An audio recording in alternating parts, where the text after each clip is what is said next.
अर्थव्यवस्थेमध्ये बदल करायचे त्यासाठी त्यांनी 9 प्रायोरिटी सेक्टर 9 प्राधान्य क्षेत्र निश्चित केली. त्याच्यामध्ये पहिलाच नंबर आहे तो शेती क्षेत्राचा. त्याच्यातनं त्यांनी काय मेसेज दिला अर्थमंत्र्यांनी की शेती क्षेत्र हे आमच्यासाठी सर्वोच्च प्राधान्याचं क्षेत्र असेल.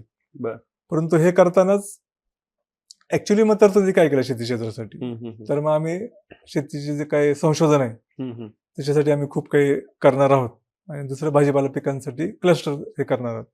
ह्या 2 जर घोषणा सोडल्या तर ह्याच्यासाठी एकही नवीन घोषणा नाही.